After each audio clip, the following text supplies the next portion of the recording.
¿Cómo llenar una tabla de distribución de frecuencia? Bueno, una tabla de distribución de frecuencia presenta el número de elementos que pertenecen a cada una de las clases o categorías en las que se divide un grupo de datos para estudiarlo. La tabla que vamos a llenar el día de hoy se va a hacer con la toma de la presión de 40 personas. Aquí tenemos los datos. Estos son las 40 presiones obtenidas al tomarle la presión a esas personas, y como paso 1 vamos a organizar los datos del dato menor al dato mayor. Eso porque necesitamos facilitarnos los cálculos. El cálculo número 1 es el rango, y como todos ustedes saben, el rango es el dato mayor menos el dato menor. El otro cálculo que vamos a efectuar es el número de intervalos, clases o categorías. Pero bueno, ¿quiénes son ellos? Es el total de líneas que va a tener la tabla. Es decir, yo al efectuar ese cálculo voy a determinar cuántas líneas, cuál va a ser la longitud de mi tabla. Y finalmente, ya organizados los datos, va a ser más fácil ver o visualizar la frecuencia de cada una de las clases. Entonces, vamos a empezar. Ya una vez que organizamos los datos, como paso número 2 vamos a calcular el rango. ¿Cuál es el dato mayor? 168. ¿Cuál es el dato menor? 93. Y vamos a efectuar una resta. A 168 le quito 93, 75. Ahora el cálculo número 2. Vamos a calcular el número de intervalos, lo comentaba, el número de líneas. Entonces, ¿qué me pregunta mi fórmula? Necesito el rango. ¿Cuánto vale? 75. Entre la longitud de intervalo. Y este es un dato que ya nos daba, en este caso, el ejercicio. Dice que utilicemos la longitud de intervalo 8. Entonces, este dato vale 8. Vamos a efectuar primero la división. 75 entre 8. 75 entre 8 es 9.3. Solamente vamos a utilizar hasta décimos y aquí está el resultado. Y a eso le voy a sumar 1. Eso me da como resultado 10.3, pero voy a redondear al entero más próximo, y el entero más próximo es 10. Eso significa que la tabla de distribución de frecuencias que vamos a utilizar va a tener 10 líneas. Ahora, ¿cómo empieza el llenado de la tabla? Bueno, todo comienza en las fronteras de clase. ¿A quién vamos a utilizar? Al dato menor. Y al dato menor le voy a quitar media unidad por convención. Si no se quita media unidad, se quitan 5 unidades, se quitan 50 unidades, es decir, todas esas unidades que se van a restar tendrán que ser múltiplos de 5. Y en este caso vamos a utilizar solo media unidad. Entonces, regresando, si a 93 le quito 0.5, vamos a obtener 92.5. Y ese es el primer valor que voy a ubicar como frontera de clase. Y sería la frontera izquierda. Ahora, ¿cómo obtengo la frontera derecha? Bueno, la frontera derecha se obtiene al sumarle 8, es decir, la longitud de intervalo establecida desde un inicio. Entonces, 92.5 más 8 son 100.5. Y este dato que está aquí se repite para la segunda clase. Entonces, 100.5 más 0.8, 108.5. Ya sabemos que él se repite. 108.5 más 8, eso me da 116.5, y en ese orden. 116.5, 124.5, 124.5, 132.5, 132.5, 140.5, 140.5, 148.5, 148.5, 156.5, 156.5, 164.5 y 164.5, 172.5. Ya una vez que terminé las fronteras de clase, vámonos a la columna número 2 que se llama límites de clase. Los límites de clase van a ser el menor y el mayor valor en los cuales vamos a concentrar los datos. Entonces, ¿de dónde sale el primer límite de clase o el límite de clase izquierdo? Bueno, él se obtiene al sumarle a la frontera izquierda, 0.5. Voy a sumar. Y la derecha sale de a la frontera derecha, restarle 0.5. Entonces, si a 92.5 le sumo 0.5, 93. Y si a 100.5 le resto 0.5, obtengo 100. Ahora lo mismo acá.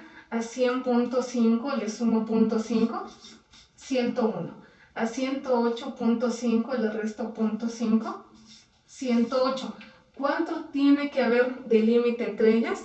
7 unidades. Entonces, aquí redondeamos al entero próximo, 109, se los quito, 116, se los sumo, 117, se lo quito, 124, se lo sumo, 125, se lo quito, 132, se lo sumo, 133, se lo quito, 140, le sumo, 141, se lo quito, 148, lo sumamos, 149 lo restamos, 156 lo sumamos, 157 lo quitamos, 164 lo sumamos, 165 se lo quitamos, 172. Y ya una vez que está llena los límites de intervalo, vamos a calcular puntos medios. Entonces, ¿de dónde se obtienen las marcas de clase o puntos medios? Se obtienen de sumar los límites y de dividirse entre 2. Es decir, los vamos a sumar a ellos. Entonces, 100 más 93 son 193. 100 más 93 son 193. Entre 2, eso me da 96.5. Ella, 108 más 101 son 209. Y 209 entre 2 son 104.5. Voy a hacer uno más. 109 más 116 son 225. 225 entre 2 son 112.5. Y quiero que aprecien algo. Entre 96 y 104 hay 8 unidades. Entre 104 y 112 hay 8 unidades. Es decir, vuelve a salir el valor de la longitud de intervalo. Y eso especifica que el llenado de mi tabla es correcto. Entonces, le sumo 8, 120.5, le sumo 8, 128.5, le sumo 8, 136.5, le sumo 8, 144.5, 152.5, 160.5 y 168.5. Ahora vamos ¿con qué? Con la frecuencia. Entonces, la frecuencia la vamos a determinar ubicando datos que se encuentran en este rango, entre 93 y 100. 1, 2, 3. Ahí está. Frecuencia de 93 a 100, 3. Ahora, de 101 a 108. De 101 a 108, otros 3. La frecuencia, aquí está. Ahora, de 109 a 116. No hay 109, pero de 109 a 116. 1, 2, 3, 4, 5, 6, 7, 8. Aquí está. Ahora, de 117 a 124, entonces. De 117 a 124, 2, 4, 6, 8, 9, 10, 11. Frecuencia, 11. De 125 a 132. De 125 a 132, 2, 4, 6. Aquí está. De 133 a 140, entonces. De 133 a 140, 1, 2, 3, 4. De 141 a 148, solamente uno. Aquí está. De 149 a 156.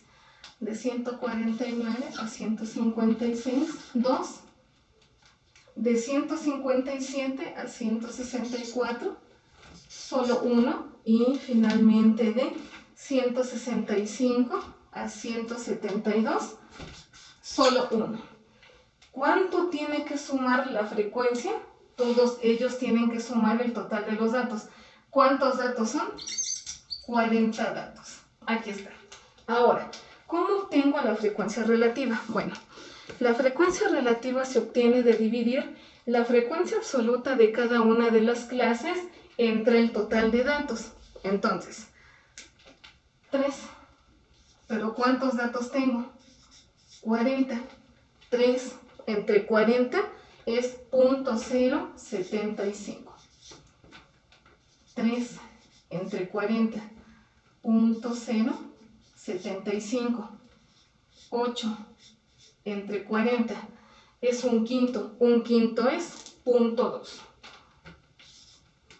11 entre 40, 11 entre 40 es 0.275. Y bueno, en ese orden, ustedes por favor hagan la división, yo solo vacío datos para que el tiempo nos alcance. Entonces nos quedamos en 0.15, 0.1, 0.025, 0.05, 0.025 y 0.025. Ahí está. ¿Cuánto tienen que sumar ellas? Ellas tendrían que sumar 1. Seguimos. Ya una vez que tengo calculada la frecuencia relativa, vamos a obtener el porciento. ¿El porciento de dónde se obtiene? De multiplicar la frecuencia relativa por 100. Entonces, 0.075 por 100 son 7.5. 0.075 por 100, 7.5. 100 por punto 2, 20. 100 por punto 275 es 27.5 por 100, 15 por 100, 10 por 100, 2.5 por 100, 5 por 100, 2.5 y por 100, 2.5. Y esto que está acá es por ciento. Ahora, vamos con la frecuencia acumulada. La frecuencia acumulada se obtiene de pasar el primer dato de la frecuencia y ya una vez pasado el primer dato de la frecuencia, aquí está, lo que vamos a hacer es ir sumando. ¿Quién? La clase superior o posterior. Entonces, 3 más 3, 6. 3, 6 más 8, 14. Luego, 14 más 11, 25. 25 más 6, 31. 31 más 4, 35. 35 más 1, 36. 36 más 2, 38. 38 más 1 son 39. Y 39 más 1, 40. Es decir, el total de datos. Ahora, la frecuencia relativa acumulada la vamos a sacar de sumar las frecuencias relativas. Entonces, ¿cuál es mi primer frecuencia relativa? 0.075. Aquí está. Esta es ella. Y luego las vamos a ir sumando. Entonces, en ese orden, por favor. Y me quedaría 0.075 para adelantar la tabla. 0.15, 0.35, 62.5, 77.5, 865, 9, 95, 975 y la unidad. Y finalmente, el porciento acumulado. El porciento acumulado sale de sumar el primer valor del porciento. Aquí está. 7.5. Y en ese orden. 7.5 más 7.5, 15. 15 más 20, 35. 35 más 27, 5, 62.5. 62.5 más 15, 77.5. 77.5 más 10, 87.5. 87.5 más 2.5, 90, 90 más 5, 95, 95 más 2, 5, 97, 5 y 97, 5 más 2, 5, 100. Y esto sería todo con el llenado de una tabla de distribución de frecuencias. Por favor, hagan bien su tabla y ya una vez que la tengan, por favor, tómenle foto y envíenla. Muchas gracias.